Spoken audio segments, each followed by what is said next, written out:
Olá, pessoal.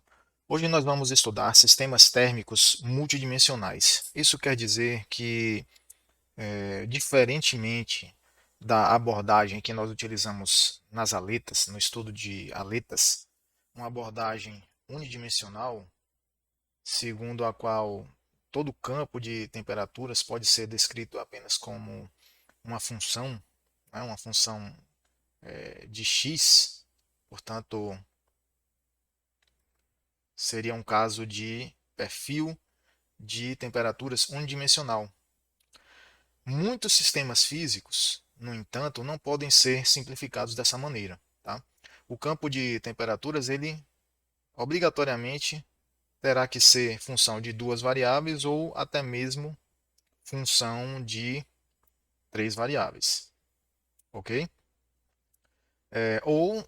Aqui eu estou exemplificando, né, com o sistema cartesiano, mas a mesma observação se aplica a outras geometrias, né? Sistema cartesiano ou retangular, certo? Então, se for uma geometria cilíndrica, por exemplo, nós teremos um campo de temperatura variando com R, digamos, θ e Z, por exemplo. Se for esférico, né, se o sistema em estudo tiver uma geometria esférica, o campo seria uma função de R, θ e φ, né, o segundo ângulo aí. Tá? Pois bem, na maioria das situações, principalmente com propriedades físicas variando com a temperatura e com a posição, a solução analítica não é viável nesses problemas. Tá? Nós temos que resolver numericamente, partindo da equação diferencial da energia, que nós já vimos, ela é discretizada e resolvida numericamente. No entanto, há casos mais simplificados em que a abordagem analítica ainda é possível. E é o que eu vou fazer aqui agora com vocês. A título de exemplificação, com finalidade pedagógica, nós vamos resolver aqui o caso de uma parede, o desenho aqui, ó, uma parede. A parede está aqui, ó, no meu sistema coordenado, tá? Uma parede com espessura L, certo? Então, uma face dessa parede está na coordenada x igual a zero e a outra face está na coordenada x igual a L, certo?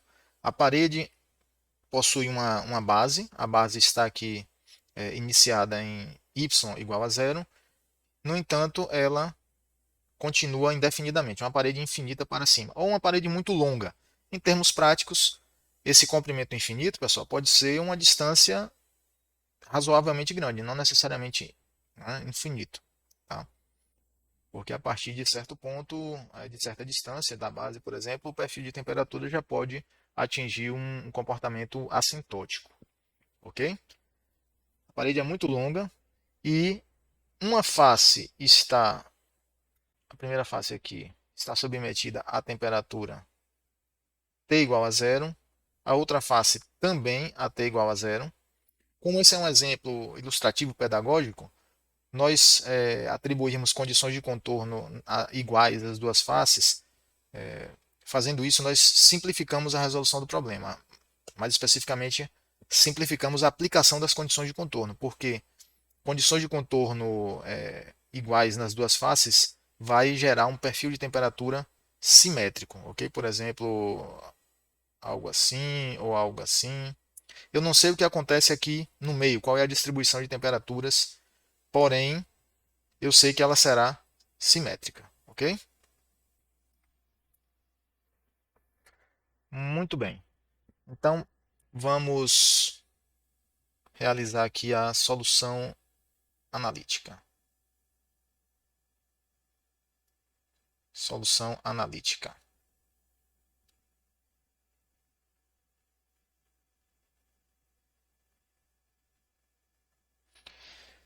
Então,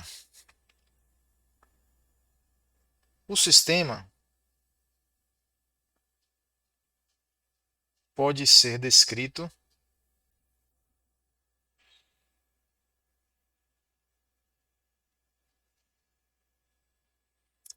descrito pela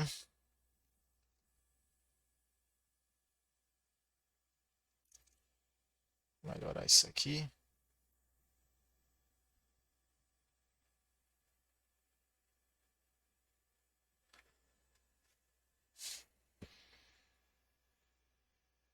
Equação de Laplace. Certo? Já que vamos assumir energia permanente, tá? A condução será bidimensional, vou colocar aqui 2D, certo? É meio sólido, né? Haverá propagação de calor por condução.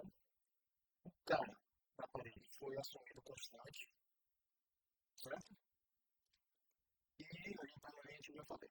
Sobre essas hipóteses, pessoal, sem variação, tá? Então, T ponto é igual a zero. Geração de elétrica de energia. Com essas hipóteses, a equação de energia se reduz à equação de Fourier, que pode ser escrita como Laplaciano de t igual a zero. Tranquilo? No caso bidimensional, a equação de Laplace torna-se bidimensional cartesiano, tá certo? Nós temos d2t, dx2, é bem fácil de lembrar porque o sistema cartesiano não tem curvatura, então os operadores diferenciais se tornam mais simples. Vou chamar de equação 1. O que é que nós temos aqui? Uma equação diferencial linear, homogênea, parcial, né? Parcial de segunda ordem. É isso. E essa categoria de equações diferenciais tem solução analítica. Pode ser um pouco trabalhosa, mas existe método sistemático para resolver. Ok? Quais são as condições de contorno do nosso problema?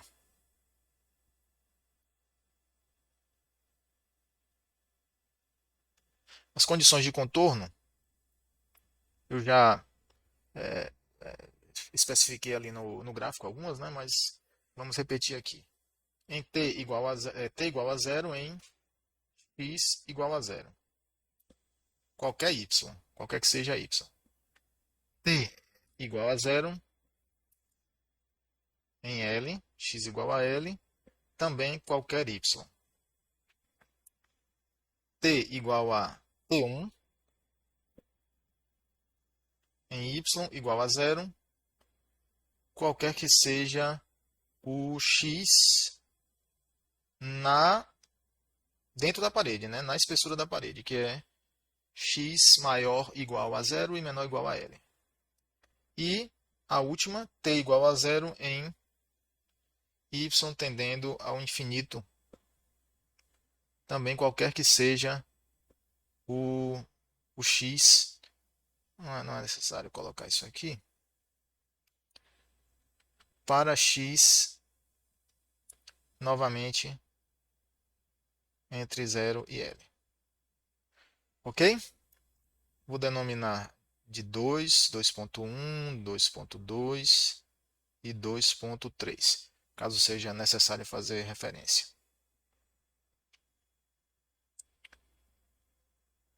Para resolver esse tipo de equação, alguns devem lembrar lá de métodos matemáticos, né? Nós tentamos uma solução geral, um formato de solução geral de maneira a separar variáveis.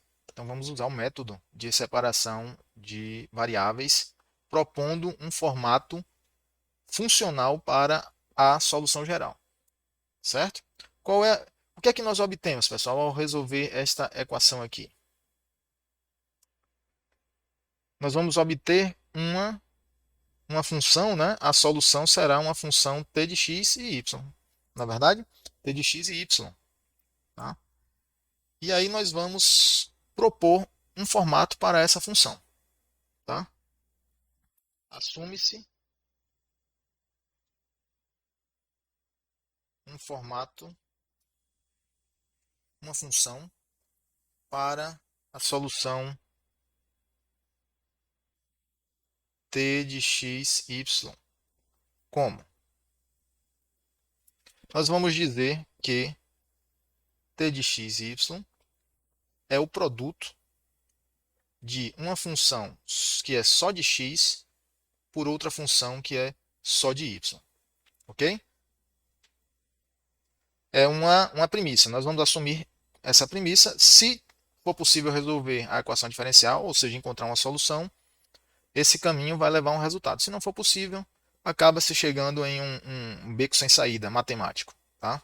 Ou uma solução trivial, sem significado físico, por aí. Mas essa função, né, se ela existir, ela será, né, o produto de uma relação que envolve só a variável x por outro produto, por outro termo que só envolve a variável y. Vou dar exemplos aqui, tá? Digamos, x ao quadrado mais ln de x vezes seno de y dividido por y mais 2y. Só dando exemplo, tá?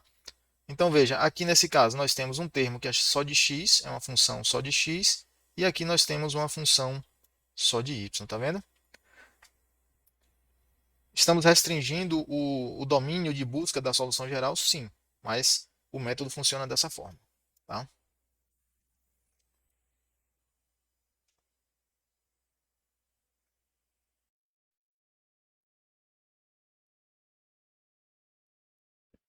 Derivando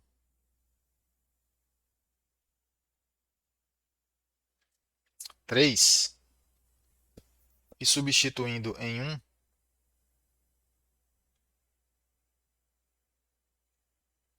obtemos o seguinte. Nós obtemos que menos 1 sobre x vezes d2x dx2 é igual a 1 sobre y, yzão, né? Vezes d2y dy2, que é o nosso resultado 4, tá? Agora veja, pessoal. Olha que interessante. Nessa análise, como é que uma função só de x, afinal de contas, se x de x é função só de x, a sua derivada segunda também será, correto? E aqui também nós teremos uma função só de x. E do lado direito nós temos uma função que é só de y. Como é que essas duas expressões, a expressão do lado esquerdo e a expressão do lado direito, podem ser iguais para quaisquer valores do par ordenado xy? Como é que elas podem ser iguais? Pensei. Parece esquisito, né? Porque eu posso variar, eu tenho que poder variar x e y livremente e o resultado dessa expressão 1 e da expressão 2 tem que dar sempre iguais. Né? Tem que dar sempre o mesmo. Né? Isso só vai acontecer se a expressão 1 e a expressão 2 corresponderem a uma função constante, ou seja, a uma constante, um número. Né? E é isso mesmo. Como x só é função de x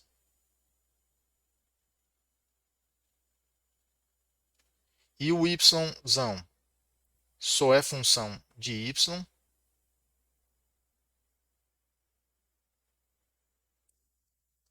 então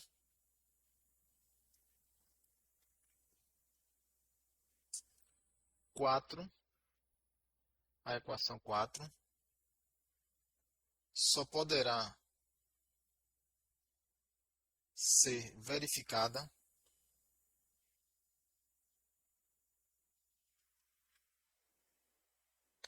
para um valor constante.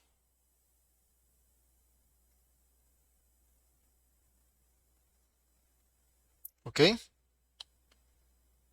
É exatamente isso. Então quer dizer que,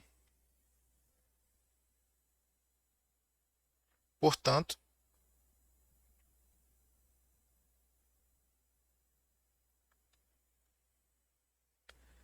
menos 1 sobre x d2x dx2 terá que ser igual a uma constante. Eu vou chamar essa constante de lambda 2. Faz parte lambda ao quadrado, tá? Esse lambda 2. Por que o quadrado, pessoal?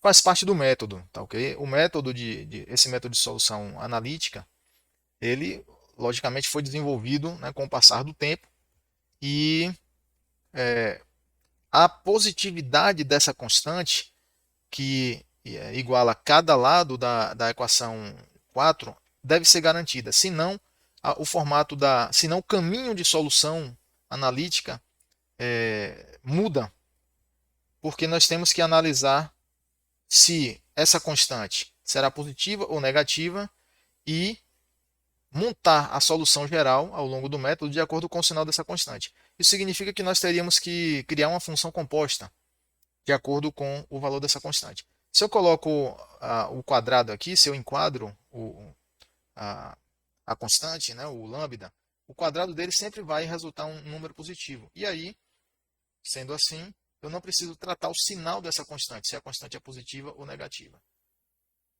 Ok? Então, isso aqui implica que d2x dx2 mais lambda ao quadrado x é igual a zero. Por sua vez, o lado de y fica 1 sobre y, d2y dy2 igual à mesma constante.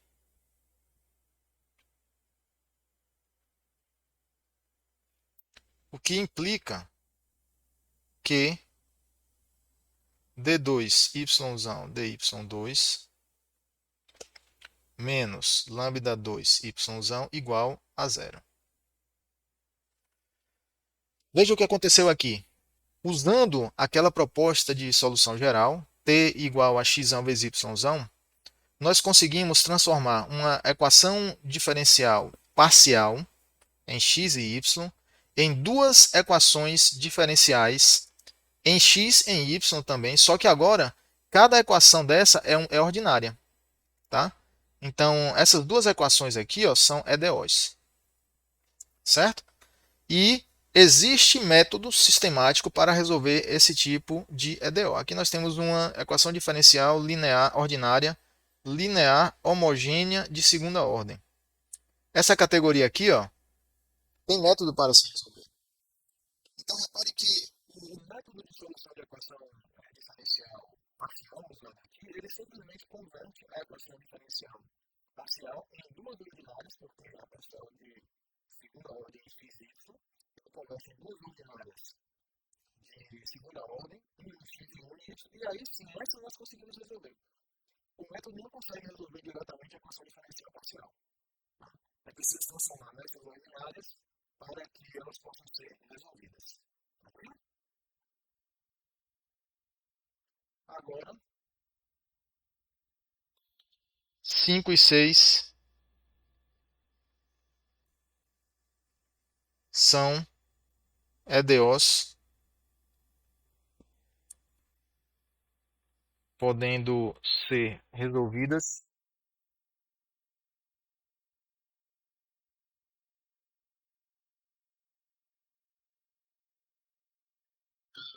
das raízes características. Pode ter outros nomes,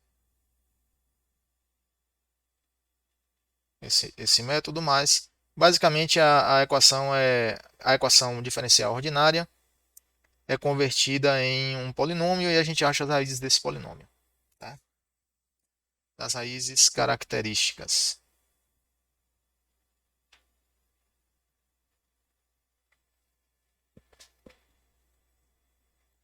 Obtendo-se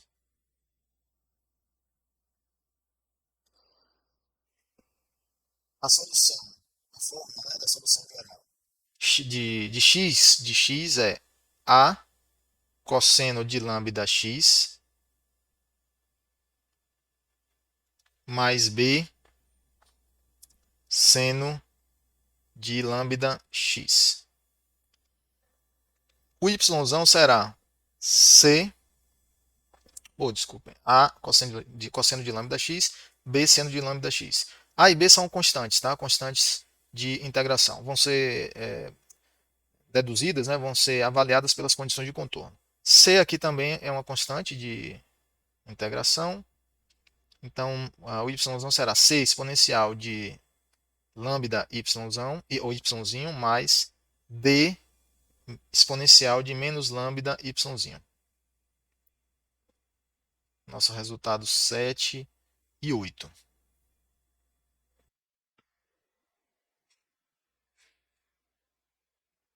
Então, a solução geral será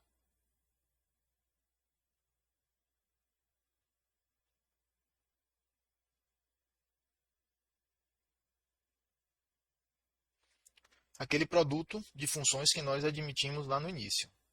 T de xy igual a x vezes y, correto? E quem é o x, y? Será A cosseno de lambda x mais B seno de lambda x vezes c exponencial de lambda y mais d exponencial de menos lambda y. É só isso. Tudo bem? E aí, nossa tarefa agora é descobrir os valores dessas constantes. Tá? A, B, C e D, através de um raciocínio lógico ou a aplicação das condições de contorno. Certo? Então vamos começar usando a condição de contorno 2, que significa que t de 0, qualquer y, será igual a 0, implica que, com esta condição de contorno, nós temos t de 0y é igual a cosseno de lambda x vezes c exponencial de lambda y mais d exponencial de menos lambda y igual a 0. E agora? Vamos ver aqui. O seno, vocês perceberam que zerou, não foi? Então o seno aqui ó, foi zerado. Por que foi zerado? Porque entrando com x igual a 0 aqui, o seno sempre será nulo, né? Seno de 0, nulo. Então o seno aqui foi embora. Tá? Já o cosseno aqui, ó, esse cosseno, ele com x igual a 0, se a gente colocar x igual a 0 aqui, fica cosseno de 0, e aí sempre será igual a 1. Ok? Então esse termo aqui, ó, ele fica lambda vezes 0, 0, cosseno de 0 é 1. Tá? O que nós temos é a vezes isso aqui, vezes esse termo aqui. E olha só, como é que nós podemos respeitar, né, essa identidade? Isso aqui, para que o lado esquerdo seja igual a 0, o que é que nós podemos fazer? Nós temos duas opções, na verdade. Uma delas é afirmar que C igual a D que é igual a 0. Não é verdade? Né? É uma possibilidade. Faz todo sentido matemático. Né? C igual a D igual a 0. C igual a D igual a 0 vai zerar isso aqui. 0 vezes A vai dar 0. Então, verifica a identidade. Mas tem um problema com esse caminho. O problema é o seguinte. Se C e D forem nulos, o que é que acontece com a nossa solução geral 9? Olhem aqui para 9 e veja. Se zerar C e zerar D, isso aqui zera. E fica esse termo multiplicado por zero que vai zerar também. Ou seja, nós vamos obter essa função aqui, ó, t de x, y igual a zero. Tá? É um resultado que verifica a identidade, a matemática se verifica, porém não tem sentido. Ou melhor, essa resposta é inútil, é uma resposta inútil. É uma solução? Mas é uma solução inútil. Normalmente a gente chama de solução trivial. Tá? Ela é tão limitada, ela atende à equação diferencial e à condição imposta, né, por essa identidade aqui, a identidade, vou chamar de 10 para poder me referir, a identidade 10, ou seja, ela atende à condição de contorno, porém torna a solução geral inútil, trivial. Então não vamos seguir esse caminho, vamos seguir pelo outro caminho. Qual é o outro caminho? Eu posso zerar A. Então, se eu fizer A igual a zero, atende a esta condição de contorno e verifica a identidade. E é o que eu vou fazer. Tem problema se eu zerar o A? Ou seja, degrada a solução geral? Vamos ver. Se A for nulo, esse termo aqui vai embora. Ele vai zerar. E permanecem os outros termos. Então, eu não trivializei, vamos dizer assim, a solução geral. Né? A solução geral ainda permanece, ainda perdura. E é o que nós vamos fazer então, é zerar o A com essa condição de contorno.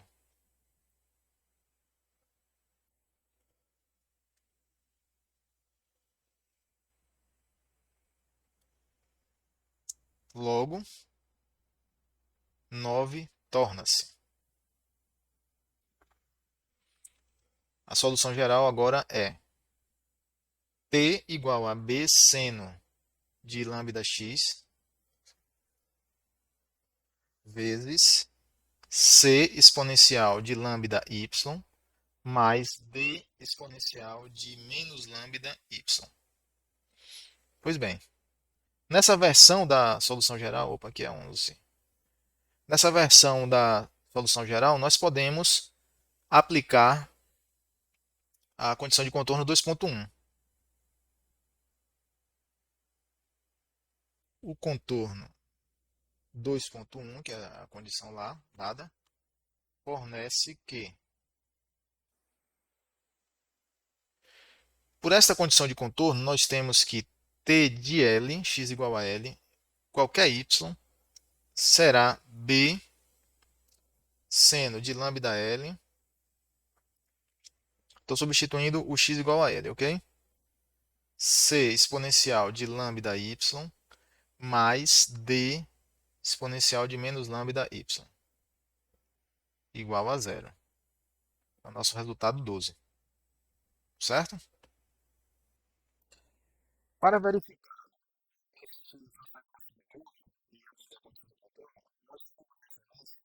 três caminhos, pessoal.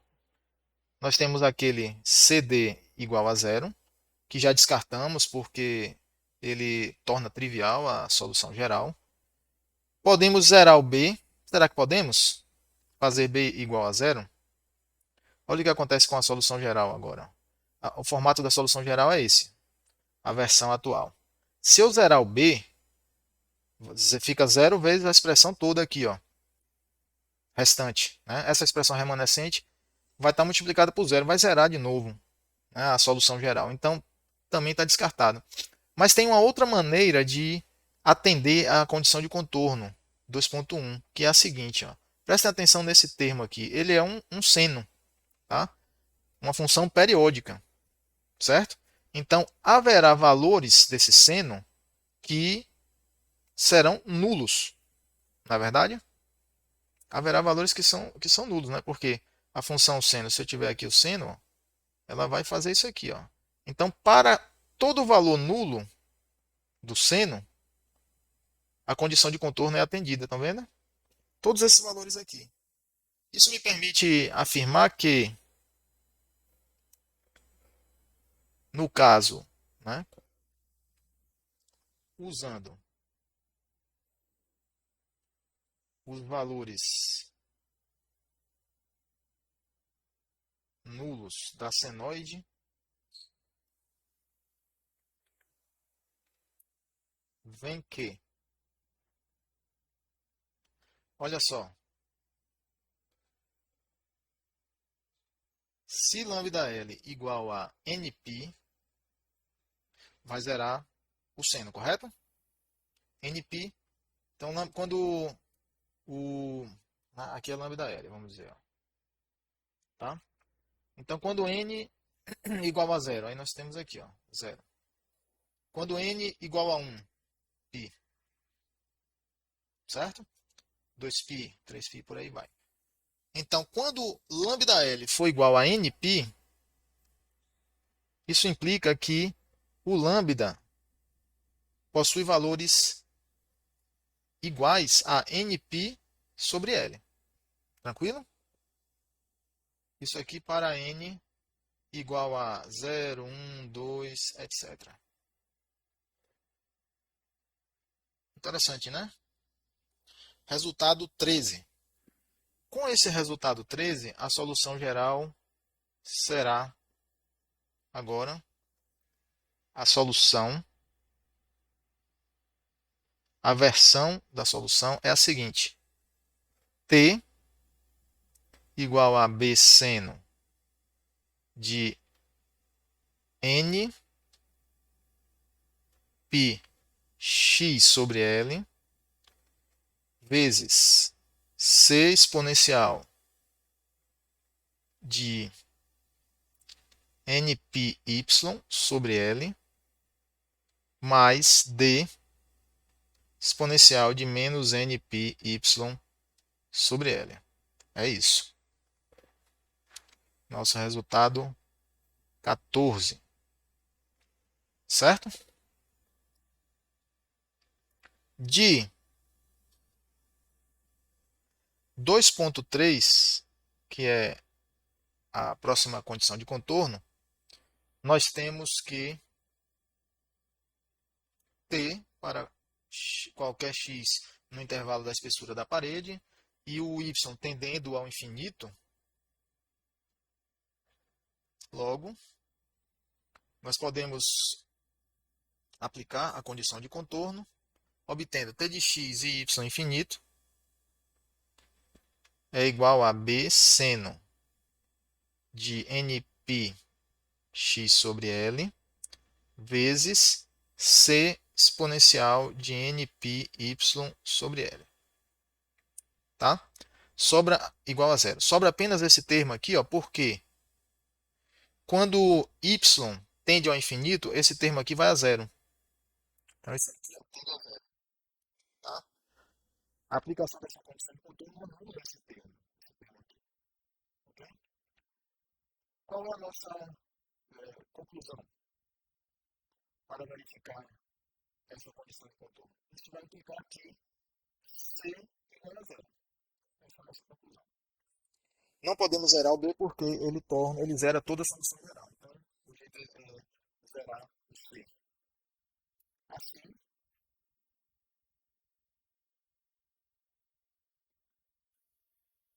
obtemos que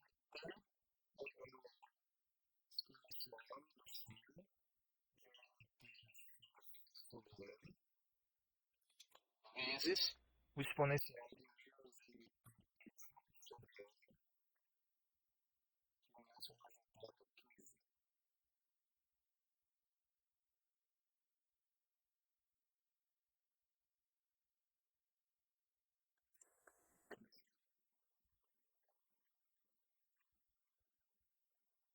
Esse é o resultado que nós apenas substituir o produto de custos. Como as soluções são arbitrárias, eu posso fazer essa substituição tranquilamente. A solução 15, pessoal, já é solução, né, da equação diferencial original. Tá? Mas tem um probleminha aqui. O problema é o seguinte.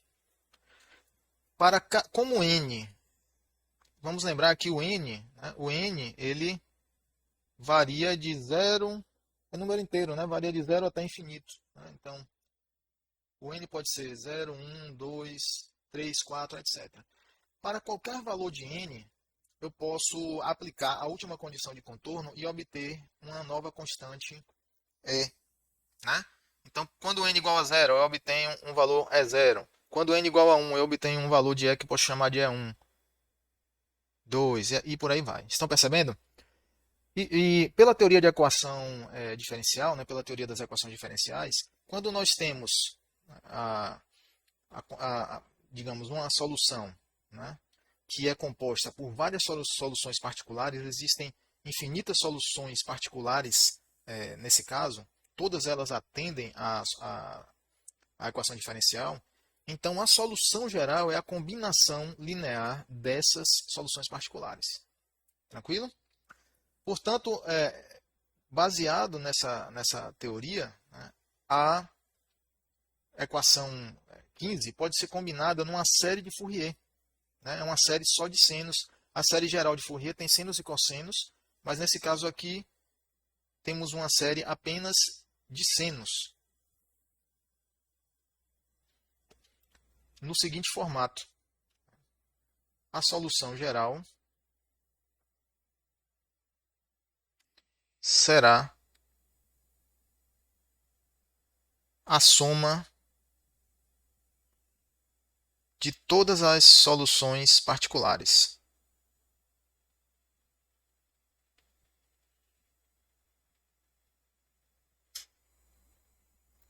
Logo, podemos escrever que T é igual a somatório de n igual a 1 a infinito.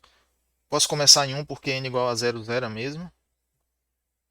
De n exponencial de menos nπy sobre L vezes seno de npx sobre L.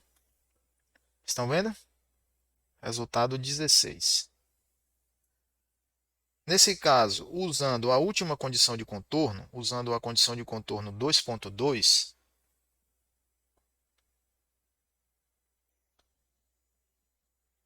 podemos obter o coeficiente de Fourier da série de Fourier, é n, resultando em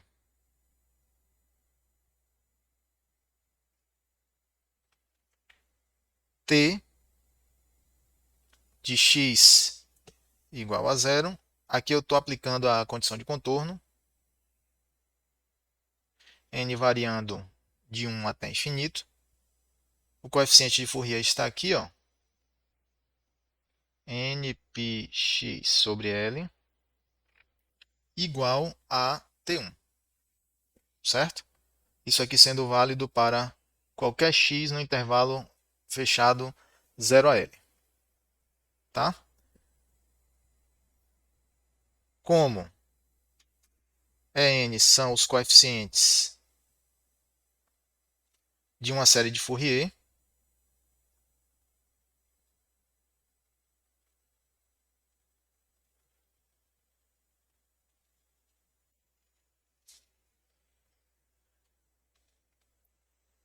obtemos, finalmente,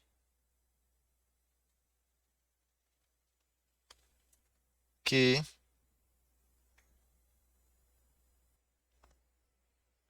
n é igual a 4t1 sobre nπ, quando n é ímpar. 1, 3, 5, 7, etc. E n vai zerar quando n for par. 2, 4, 6.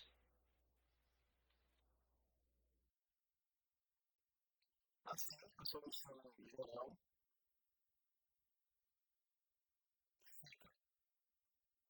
e aí você estuda aqui, pessoal. Essa solução geral, tá? E a solução geral final será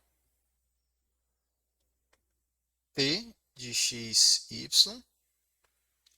igual a 4t1 sobre π. Pode sair do somatório, né, essa constante. Somatório de n igual a 0. Posso começar em 0 ou em 1, tanto faz, esse somatório. Exponencial de menos 2n mais 1 vezes πy dividido por L. Isso dividido por 2n mais 1 vezes seno de 2n mais 1 πx sobre L. Nosso resultado 19. Certo? Então 19, pessoal, é a solução geral. Você pode ver que nós temos, conforme a proposta de solução inicial, nós temos aqui, ó, isso aqui é uma função só de y e está multiplicada por uma função só de x. Está vendo? Conforme preconizado, né, a premissa assumida inicialmente, ela foi atendida. Tá? E é esse resultado que o método de separação de variáveis nos leva, né? A solução que ele nos fornece. Até o próximo vídeo, um abraço.